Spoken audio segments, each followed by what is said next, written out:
Hai semuanya, perkenalkan nama saya Novialira Natasha dengan BP 1911523010. Nah, saya berasal dari mahasiswa Universitas Andalas dari jurusan Sistem Informasi, Fakultas Teknologi Informasi. Nah, di video kali ini aku diberi soal oleh dosen aku, yaitu tentang soal matematika diskrit. Dan di sini aku bakal membahas soal yang diberi oleh dosen. Oke, langsung saja kita mulai ke soal yang pertama. Untuk soal yang pertama, di sini sudah ada soalnya, yaitu jelaskan proses induksi matematika yang berlaku seperti efek domino dan seperti yang dijelaskan pada gambar di bawah itu. Sebelum itu, kita harus tahu dulu apa itu induksi matematika. Induksi matematika yaitu merupakan salah satu cara pembuktian rumus atau pernyataan matematika. Atau lebih tepatnya lagi yaitu metode pembuktian terhadap suatu pernyataan, apakah pernyataan tersebut akan berlaku untuk di setiap kasus. Lalu, apa yang dibuktikan pada efek domino itu? Yang dibuktikan adalah kebenaran suatu rumus tertentu. Apakah rumus tersebut berlaku untuk setiap rumus yang ada? Lanjut, apa hubungan induksi matematika dengan efek domino? Yang pertama, hubungannya yaitu pada efek domino, yaitu untuk menjatuhkan domino yang satu, dan setelah itu kita harus menjatuhkan domino selanjutnya. Dan yang kedua, untuk membuktikan n-nya itu benar, maka langkah pertama kita harus membuktikan dulu apakah n1 itu benar. Dan yang kedua, kita harus mengasumsikan untuk n sama dengan k itu benar. Maka apabila n sama dengan k plus 1 itu benar, jadi mengapa harus benar saat diasumsikan?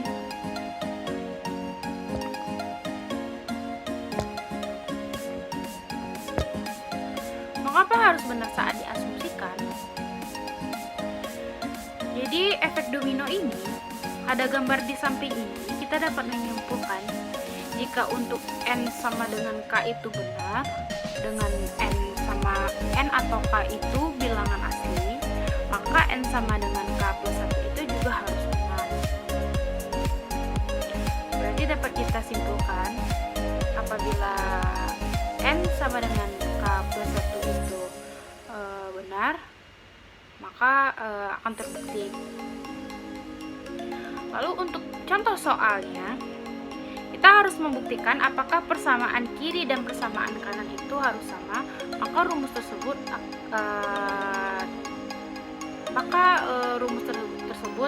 benar.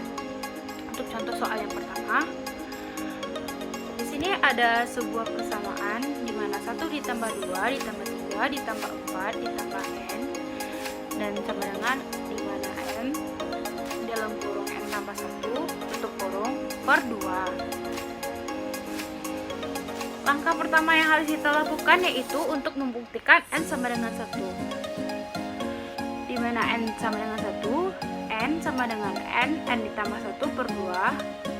1 sama dengan 1 dalam kurung 1 ditambah 1 per 2, maka hasilnya 1 sama dengan 1.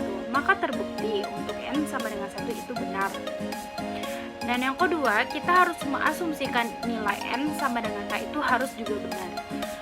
Maka kita substitusikan k ini ke dalam persamaan 1 ditambah 2 ditambah 3 ditambah 4 ditambah titik-titik k, maka sama dengan k di dalam kurung k ditambah 1 per 2. Lalu yang ketiga, kita akan membuktikan nilai yang tadi, di mana n sama dengan k plus 1 itu benar.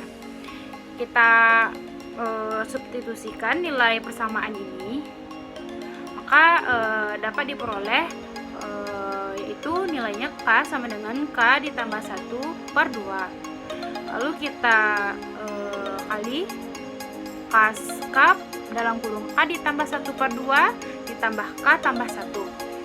Lalu kita kalikan dan mendapatkan hasil yang sama kiri dan kanannya. Maka dapat kita simpulkan bahwa N sama dengan K tambah 1 itu benar, karena ruas kiri dan ruas kanannya hasilnya itu sama. Oke, sekian dari saya. Kita akan lanjut ke soal yang berikutnya.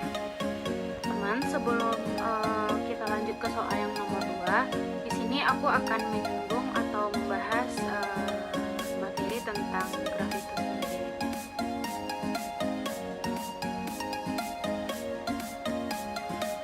Jadi, graf itu merupakan representasi suatu permasalahan yang menggunakan sekumpulan lingkaran dalam simpul ataupun not yang dimungkinkan untuk terhubungkan dengan sekumpulan garis, sisi, ataupun edge. Dan kapankah kita menggunakan graf? Tanpa kita sadari, kita sudah sering menggunakan graf dalam kehidupan sehari-hari. Misalkan saja ketika kita membuka GPS atau aplikasi peta dalam HP kamu.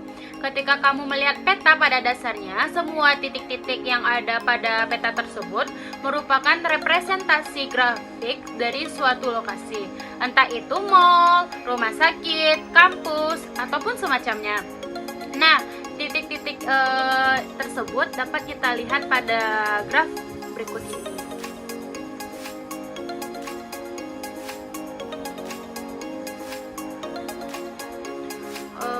Lanjut, soal yang kedua tadi, berapakah jumlah maksimum dan jumlah minimum simpul pada graf sederhana yang mempunyai 16 buah sisi dan tiap simpul berderajat sama dan tiap simpul berderajat besar dari 4? Jawabannya di sini, tiap simpul itu berderajat sama atau grafnya teratur.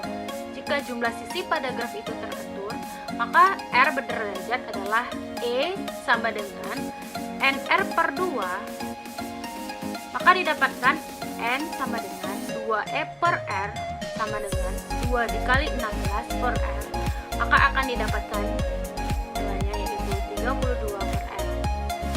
Dan untuk R sama dengan 4, jika jumlah simpul yang dapat dibuat adalah maksimum, yaitu di mana N sama dengan 32 per 4 sama dengan 8.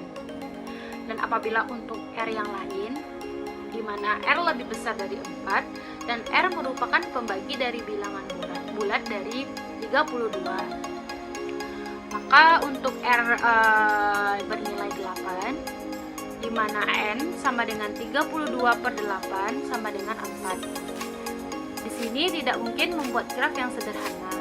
Dan untuk R yang sama dengan 16, di mana N sama dengan 32 per 16 dan dapat hasilnya yaitu 2. Di sini juga tidak mungkin untuk membuat graf yang sederhana.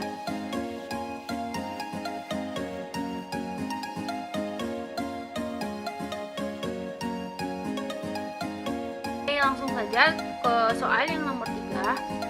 Jelaskan pemahamanmu mengenai rekursi dan apa fungsi utama dari rekursif. Sebelum itu kita harus tahu terlebih dahulu pengertian dari iterasi.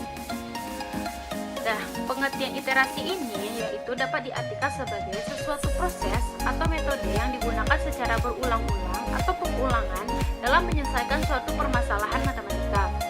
Misalkan barisan bilangan ganjil yaitu 1, 3, 5, dan 7. Maka bilangan selanjutnya dapat diperoleh dari bilangan yang sekarang dengan ditambah 2. Nah, maka proses tersebut dinamakan dengan proses iterasi. Lalu apa hubungannya dengan rekursif? Jika diketahui bahwa S1 sama dengan 1 dan S2 sama dengan 3 dan seterusnya, maka jika Sn yang mewakili suatu barisan bilangan Kn, maka kita dapat mengetahui bahwa Sn sama dengan Sn dikurang 1 ditambah 2 dengan N besar dari 2, maka kita dapat menyebutnya sebagai dengan rumus rekursif. Nah, jadi dari pernyataan di atas dapat kita simpulkan bahwa fungsi rekursi ini adalah proses pengulangan sesuatu dengan cara kesamaan diri, atau dengan kata lain Rekursi adalah rumus yang didapatkan dari proses iterasi. Lalu lanjut, apa pula itu fungsi utama dari rekursif? Sebelum kita memulai dengan fungsi utama rekursif itu, kita harus mengetahui apa rekursif itu sendiri. Nah, rekursif itu adalah suatu proses atau prosedur dari fungsi yang memanggil dirinya sendiri secara berulang-ulang. Karena proses rekursif ini terjadi secara berulang-ulang, maka harus ada kondisi yang membatasi pengulangan tersebut.